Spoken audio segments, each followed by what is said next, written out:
দুইটি সময় ঘুমালে জীবনে অভাব চলে আসবে এবং রোগ ব্যাধি চলে আসবে। এই দুইটি সময় আপনি কখনো ঘুমাবেন না। নাম্বার ওয়ান, এক নাম্বার হচ্ছে ফজরের পরে আপনি ঘুমাবেন না। অনেকেই আছে ফজরের নামাজ না পড়েই ঘুমিয়ে থাকে। মনে রাখবেন, যে ব্যক্তি ফজর পড়লো না তার জীবনে কোনো বরকত থাকলো না, তার জীবন থেকে বরকত ছুটে গেল, তার জীবন থেকে বরকতের সব কিছু হারিয়ে ফেললো। এজন্য ফজরের নামাজ মিস করবেন না। অনেকে আছে ফজরের নামাজ পড়ার সাথে সাথে আবার ঘুমিয়ে পড়ে। নো, এই সময়টা হচ্ছে বরকতের সময়। আল্লাহ পাক রব্বুল আলামিনের কাছে নবীজি সাল্লাল্লাহু আলাইহি ওয়াসাল্লাম এই সময় দোয়া করেছেন। বুখারী শরীফের হাদিস, আল্লাহুম্মা বারিক লি উম্মতি ফি বুকুরিহা, আয় আল্লাহ আমার উম্মতের সকালটা তুমি বরকতময় করে দাও। সুতরাং এই সময় আপনি একটু হাঁটাচলা করবেন, ওয়েদারটা গায়ে লাগাবেন, কেননা এই সময়ের আবহাওয়াটা বর্তমান চিকিৎসা বিজ্ঞানও বলছে, যারা ডায়াবেটিসের রোগী আছে বলেন ফজরের সময় হাঁটবেন, দৌড়াবেন, 2 কিলোমিটার 5 কিলোমিটার 10 কিলোমিটার দৌড়াবেন।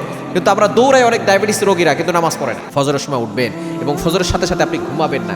এই সময়টা ঘুমিয়ে থাকলে আপনার পেটের ভিতরে আপনার ভিতরে অনেক রোগ বাসা বাঁধবে, আপনি অসুস্থ হয়ে যাবেন এবং আপনার জীবনে অভাব চলে আসবে। এজন্য এক নম্বর ফজরের পরে ঘুমাবেন। নাম্বার 2, দ্বিতীয় নম্বর হচ্ছে আসরের পরে ঘুমাবেন না। নবী সাল্লাল্লাহু আলাইহি ওয়াসাল্লাম বলে দিয়েছেন যে আসরের পরে ঘুমায় তার মেধা নষ্ট হয়ে যায়, তার আকল বুদ্ধি নষ্ট হয়ে যায়। এজন্য অনেক সন্তান আছে আসরের পরে ঘুমায়, ঘুমাতে দিবেন না। আপনি দুইটা সময় আপনি ঘুমাবেন না, সন্তানদের ঘুমাতে দিবেন না। ফজরের নামাজের পর এবং আসরের নামাজের পর এই দুইটা সময় আপনি ঘুমালে আপনি ফকির হয়ে যাবেন, দারিদ্রতা আপনার ভিতরে চলে আসবে, আপনি অসুস্থ হয়ে পড়বেন।